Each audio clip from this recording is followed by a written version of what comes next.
if you talk about psychosocial supports from the get-go, even before these current events in Lebanon, we don't have coverage for mental health. So you have these patients that are expected to pay out of pocket for a neuropsych assessment. They are expected to pay out of pocket for depression and anxiety medications that have been proven to just dramatically improve their quality of life. We give stimulants to MS patients, and this is covered. Are we okay giving them to thalassemia patients that is having brain fog? This is not covered. So because you have a neurologist that is prescribing these, and you don't have if a psychiatrist prescribes them, it's not covered. So there's inherently a disparity in the access to care. I think the other psychosocial support, obviously, there's now access to all kinds of healthcare after the crisis. I mean, it's not just financial, but let's say things are back the way they were 10 years ago when things were great in the country. Mental health was still not covered by insurance or by any third-party provider.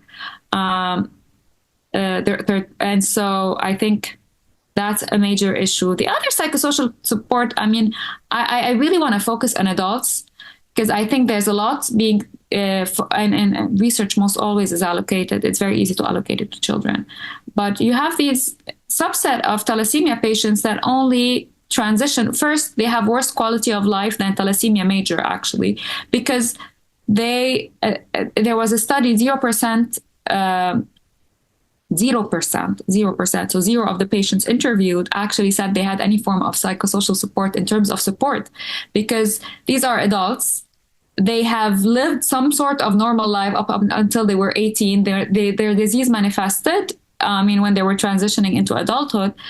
So they did not develop the coping skills a child would develop. A child is obviously more resilient than an adult, and to all of these things. And there is a lot of data showing that TI patients actually have a much worse quality of life than a TM patient, even though a TM patient has a disease that is more severe, quote unquote. And so I think there should be a focus.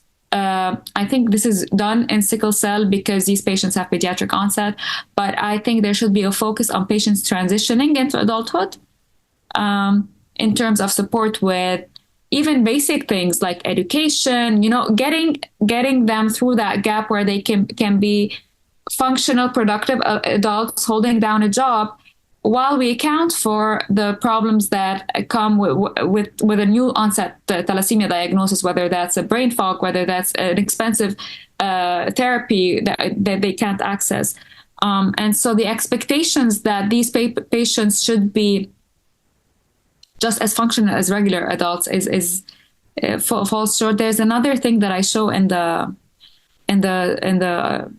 talk is that, for example, even in sickle cell, if you look at the prevalence of depression, just the prevalence of depression, if you compare it based on psychometric assessments, so patients where we actually looked for the disease and we gave them a questionnaire to fill, or a structured interview, or a medical record, so whether their physician wrote they had a depression or anxiety, 5%. So the rate of the prevalence of depression varies, because you get by, when you look for it, it's around 29 to 36%.